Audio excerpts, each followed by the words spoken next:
Women are powerful creators. The Align Women podcast features female entrepreneurs, leaders, and other professional women who've demonstrated agency and innovation in their personal and professional lives. I'm your host, Amy Evans. I have authentic, intimate conversations with my guests that highlight their paths to success, their struggles and accomplishments, and the things that currently excite, motivate, and inspire them to turn their visions into reality. Welcome to the Align Women podcast. I'm Amy Evans, your host and the founder of Align Women, a leadership and networking organization for professional women. This podcast features female entrepreneurs, professionals, and other businesswomen who've demonstrated agency and innovation in their personal and professional lives. With me today is Jenna Dillon. She's the CEO, founder, and an executive coach at the Executive Performance Institute for Coaching, which is also known as EPIC. EPIC services include one-on-one coaching, group coaching, facilitation, and team training for executives and their teams, as well as training for coaches who want to learn the EPIC method of coaching. Jenna's also a member of one of my Align Women networking masterminds, and I'm really excited to have her on the podcast. Welcome, Jenna. Thank you so much. Happy to be here. So let's talk about coaching, which is the center of your world. You learned about executive coaching when someone suggested that you hire your own coach. And I want to know what prompted that suggestion and how you benefited at that time from having coaching in your own life. Sure. So if I were to flash back to that point in my life, I was a part of a mastermind group that a few friends of mine and I created. And while I was in that group, in that mastermind group, I was at the same time exploring how to create the career that I now have. But that first stage of it was me, I want to say between you and I, but the mastermind group found out because I told them that I was trying to figure out what to do. Like I knew that I had different education in business management, psychology, sociology. I knew I didn't want to be a therapist or a social worker. I knew that I even had business development training. But I was in this point in my life where I was improvising and piecing together what I was calling a business mentoring practice. Okay. And when I mentioned that I was doing that in my mastermind group and that I was kind of figuring it out as I went, someone in that mastermind group said, "Oh, well, you should hire a coach." And my first response to that was, "What's that?" I hadn't even heard about coaching. So that's how I heard about it. That's why it was prompted. How then, I don't necessarily believe in coincidence, but within that following week, I met an executive coach in passing and then reached out and said, "Hey, do you know of a regular coach? I'm looking for a regular coach because I'm not an executive." And I didn't know what executive coaching was. And I clearly told them by even saying that I didn't know what it was. Anyway, I got a coach soon after I talked to this person and got connected to someone. And the benefits of coaching for me then was pivotal. And what I mean by that is I was used to focusing on helping other people gain clarity in their direction and their path, but not so much on mine. And so I was able to have an opportunity to work with someone to gain the clarity for myself. But there's almost two folds to that. It was gaining clarity of the direction of what I wanted and how I was going to get there. But it was also around being able to build a certain type of self-awareness to then have a certain type of self-management with that. And so the type of coaching I received then, and also now the type of coaching that I offer, at least on a one-on-one basis, one of the goals is, and I tell my clients this all the time, is for my clients to understand how their brain is working for them and against them, not just have me understand that. And so essentially we can partner together to both coach the client, right? And so that awareness that I built at that point in my life with that first coach that I had was how to not just understand and identify what I was experiencing as a client, but almost be a fly in the wall at the same time to better make sound decisions for myself. So that was then. Yeah. So that's the beginning of the journey. And then you did something that I love talking with other women about. You saw a need in the space, in the industry, that wasn't being fulfilled, and you created something to fulfill it by creating Epic, which is a much bigger organization than just the one-on-one coaching that you have the ability to provide. It's an entire organization with a huge reach and many people involved in many different services. So tell me what need you saw that you really felt needed to be fulfilled, and why you built your own company to do that.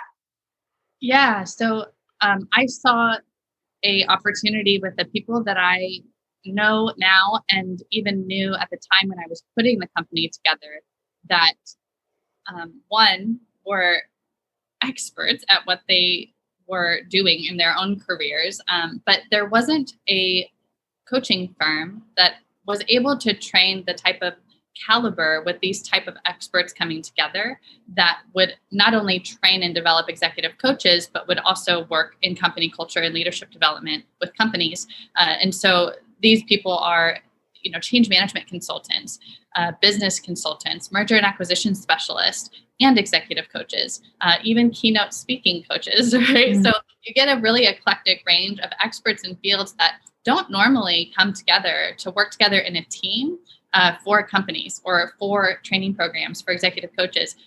You can't find that really anywhere. And you can't find experts who are in the top 15% of their industry working together in this capacity as well.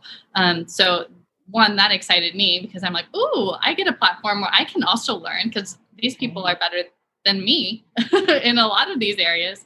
Bring it on. And then we can learn from each other. So that was one of the needs that I saw when I put the company together. Yeah. And how long has Epic been in existence?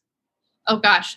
Well, we actually launched 2 weeks before the pandemic hit, March 1st of last year. So you got to bring a lot of your skills to bear on yourself and your team. Yep, absolutely.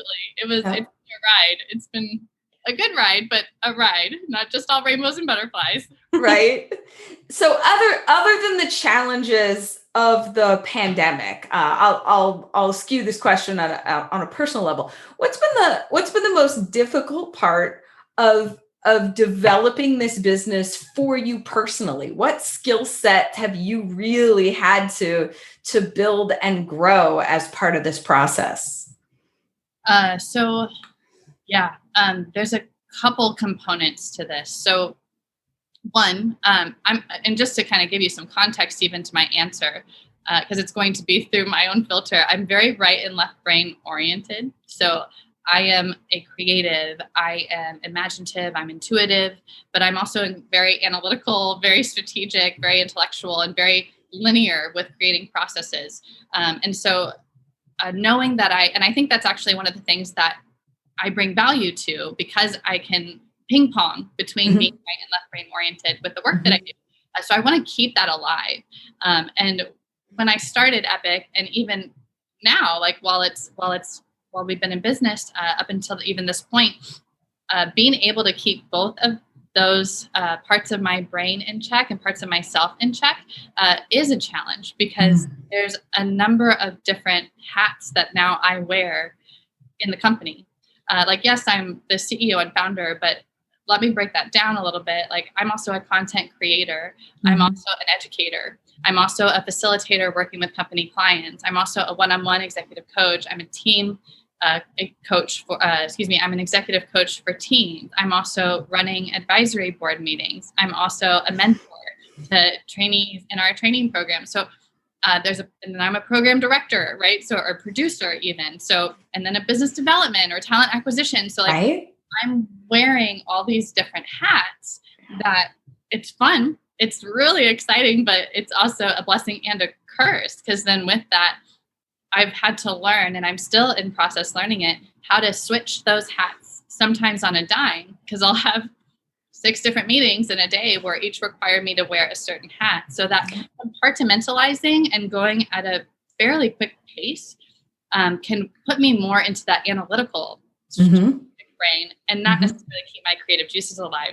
So I really have to be mindful of how to slow down, and keep the creative juices alive, and also learn when I can speed up and keep my bandwidth healthy. I totally understand that, and I completely relate to that. How do you make space for the creative process, which sometimes just requires empty space, an empty page, an empty hour, an empty whiteboard, and an empty something as opposed to a full something, in order to let your mind explore and say, what could this look like? What might this look like? And be that visionary that is a piece of what you do. How do you make that space for yourself? I have to be really intentional to make the time to bring that out. So I don't, I really want to emphasize to any of the listeners, it's important that you figure out what works best for you. So for instance, I'm very extroverted, and my first career, ironically, was as a professional dancer. So I'm used to even processing things outwardly through and through being artistic. And so I will play the piano and sing, or I will go and take a dance class, or sometimes I will meditate. Actually, I meditate every day. Other times I just need to go on a hike and move, right? And then there's other times where it's like, you know what? Like, I'm going to have a whole day to myself where there's no agenda. There's no agenda. And my other part of me is like, what does that mean? What do I even do with that? Yeah. So it's like, well, let's just improvise and go with it, and be more intuitive on what feels like a good use of your time right now. So it's an eclectic range on purpose. And that's back to that point about self-awareness and really understanding how you're wired and what makes you tick, so that you can create the space for that. I find creating the space for creativity to be it has been in the past super challenging. I didn't even really know I needed it. And I am very process driven and checklist driven and systems driven. And so I could fill my day with, creating more and more complex spreadsheets and checklists if I needed to, but that's not always feeding the visionary piece of me that I need to engage to come up with the big picture plans. So I totally get that. And I think it's really important to understand, yes, is it morning time? Is it evening time? Is it movement? Like you said, is it talking something out with someone? Is it having some level of accountability? Is it writing? Is it going to look at art? Any of those things that might help get those creative juices flowing. It's really good to be aware of what those are.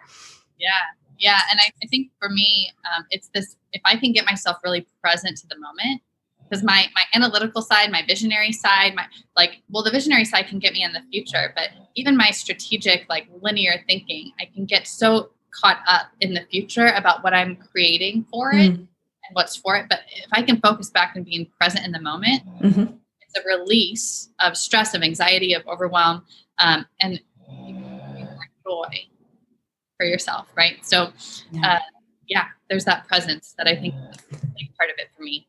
Yep, I understand that, and I find that when I can do that, even if it's being present in something that's completely unrelated to the business, a lot of times when I return, I have a lot of clarity on a project where I go, oh, right, that's definitely something I want to invest in. I don't know, I was agonizing over that for weeks and weeks and weeks trying to make a decision. That's definitely what I want to do. Or, oh, got it, that's not what I want to do at all. Or this is the direction I want to go. Or that's the new thing I want to start. And when I can get in that present moment, it's easier for me to get clarity on those more impactful things for my business. So tell me about the milestone that your program recently reached. You've got a training program, and you've got graduates from that training program, which is quite an accomplishment given that all of that must have started at the beginning of the pandemic. So tell me about what that program was, what kinds of people are graduating from it. Yeah, so we actually have two different training programs. And so real quick, high level nutshell, the 1.0 program we did last year, and we ended up training these coaches in training on one-on-one coaching, group coaching, and the business development of both of those, so they can learn how to generate and build a practice with one-on-one and small group coaching.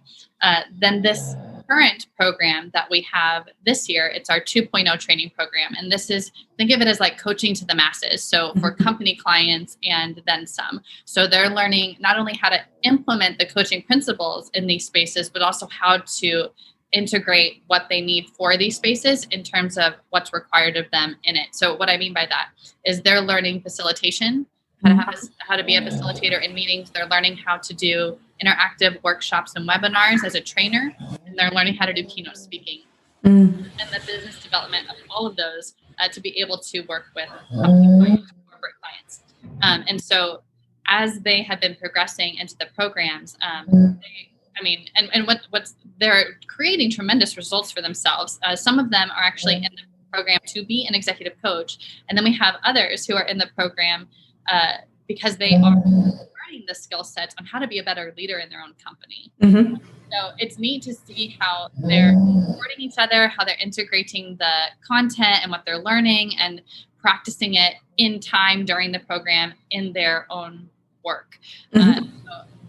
It's exciting, and I'm so proud of them. It's a rigorous, robust program that they're kicking butt on. So that must be exciting for you to see that milestone and see that piece of it come to fulfillment. Yeah. And the team of instructors that we have are also getting fed and having so much excitement around it too. Like I can see these advocates of people that are going, oh my gosh, like because we work together, this is happening. Like these results are happening, and we're working with these nonprofits and we're working with these company clients to be able to team up and support XYZ. It's really going past the expectations that we all had to begin with. So it's really fun. That's cool. When the whole becomes greater than the sum of its parts, which is an interesting part of the entrepreneurial journey. I don't know if you experience this. I certainly have in building Align Women, that the vision in my head when I had complete ownership of it was the driver for a long time. And then when enough other people got involved, I had to gracefully accept that it was something bigger than me, and that was really the only way it was going to become its full expression. But there's a shift there I experienced in the entrepreneurial mindset of having to be willing to let it go to a bigger group of people. And that's something that I think some entrepreneurs struggle with. What did you have that experience where you realized you sort of had to hand it over to a bigger group of people? Absolutely. And it's humbling. It still continues to be humbling. And I'm grateful for it.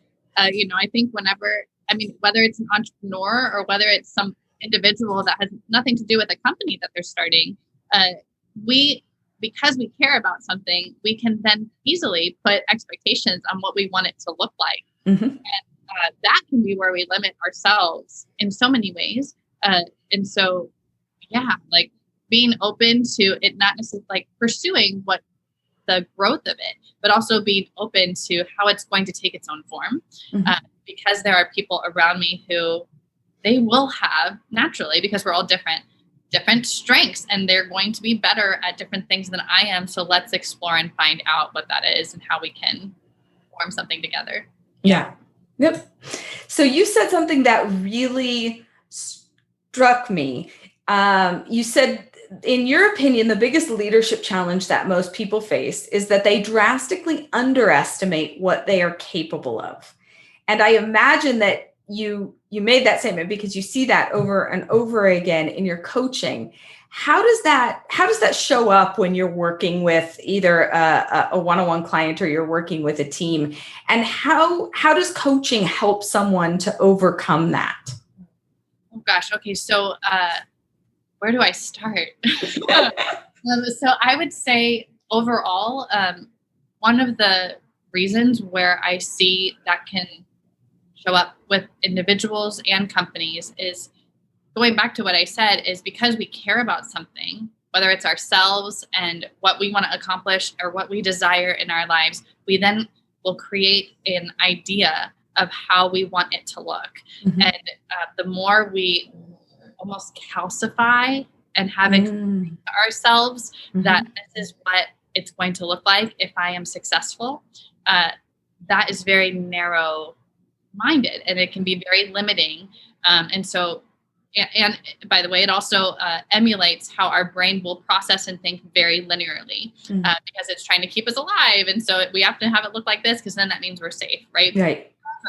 However, what can bring me and executive coaches job security is when we can bring out that nonlinear way of even looking at how we're processing and how we're limiting our perception of the way things will look like or what we will be capable of or not. And so even when people are setting goals, my job will be lovingly and even creatively poking around and going, well, why not more?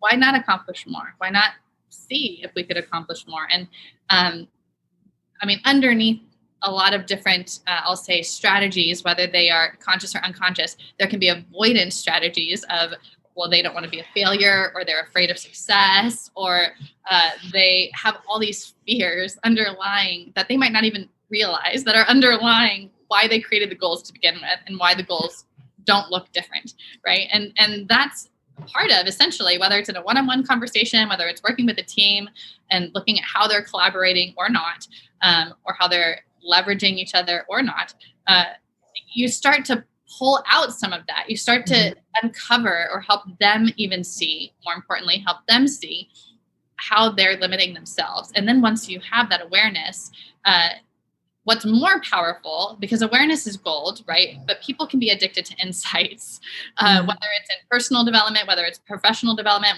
whether it's in a one-on-one executive coaching meeting, people can be addicted to insights, but that isn't what's most valuable in coaching. What's most valuable in coaching is once you discover and have an insight, what you do with it. Like, what intention do you have now that you've built this awareness or learned this knowledge for it to move you forward?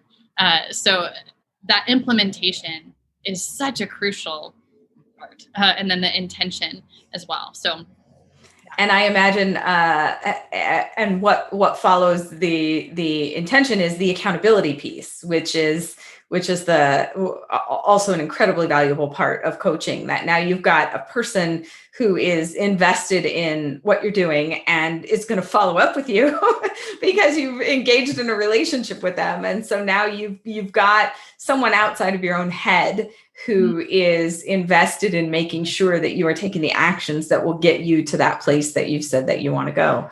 Yeah, absolutely.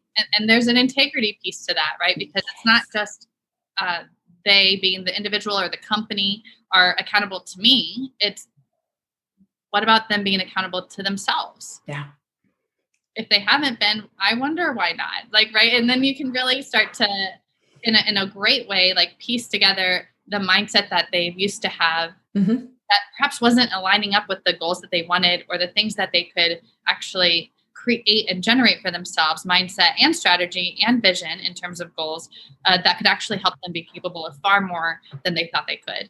Yeah. So that kind of landed the plane, hopefully, around that. Why do people underestimate what they're capable of? Right.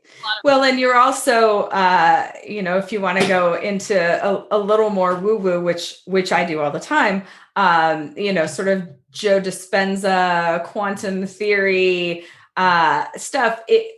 Everything that you can imagine is all based on past experience. It doesn't encompass any growth because you're imagining it based on information that you've already received. And so that may be, as you're talking, I realize one of the reasons I have so much trouble with, like, 10-year goal setting. Like, I'm not even going to be the same human being in 5 minutes that I was 5 minutes ago, let alone 10 years from now. And if you're asking me to set goals right now, the limitations I have on myself now are totally different than what's going to exist in 10 years. I can't even conceive of what 10 years from now will look like. And so having someone help to sort of tease that out and go, Okay, but you could learn to manage people without wanting to kill them. That actually is a possibility. I'm open to that. If you ask me right now if I wanted to manage a team of people, I couldn't imagine. But 10 years from now, I'm a totally different human being. And so having a coach help walk through those steps is super valuable stuff. Yeah. Yeah. So tell me about, there are obviously lots of ways to interact with you, and we will share your contact information in the show notes, but you have a Leaders Masterclass webinar series that is starting soon. Tell me what that looks like. Give me an idea of the content and who that's going to be a fit for and how people can get more information about it. Sure. So my team and I are putting together a webinar series so that it's hopefully accessible to more people if it's online and virtual versus not. But it's for business owners, it's for leaders in company, even for sole proprietors, because we say leadership isn't just someone who technically speaking has anyone underneath them, because it's all about also leading yourself forward. But a leadership kind of masterclass bootcamp series, if you will. And we're really working on and training on a lot of the hot topics that are not only being talked about, but also that are necessary right now, socioeconomically speaking.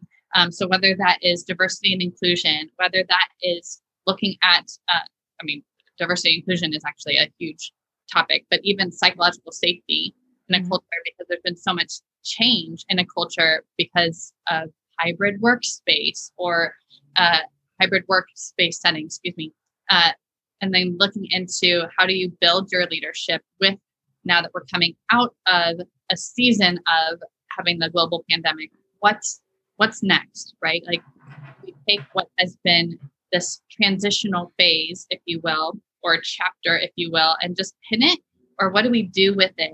And how do we use it to move us forward? Is really the high level of what we're focusing on. So it's intended to be for these leaders or business owners or leaders in companies at executive level. But it can be for any individual as well, because it's all around how can we, in a healthy way, an effective way, an efficient way, move people forward. What is it that people are needing from them? What do they need to support themselves with in this next year, 5 years down the road? Yeah. In terms of when it is, we'll have 3 to 4 different series of webinars. It'll be starting in early September. And in terms of the details of the date and times, we'll be posting it on Epic's social media platforms. So you can keep an eye out on our Instagram. We have a Facebook page. We have a LinkedIn page. So you can go there to find it. That sounds amazing. And not only will the content be super high level and super valuable, but you'll be participating in that learning with other people who are like-minded, have a growth mindset, are entrepreneurs and business owners and team leaders. And so what an amazing way to build your network by connecting with other people that are also learning the same information. Yeah, thank you. Thank you. So we will post all of your contact information in the show notes.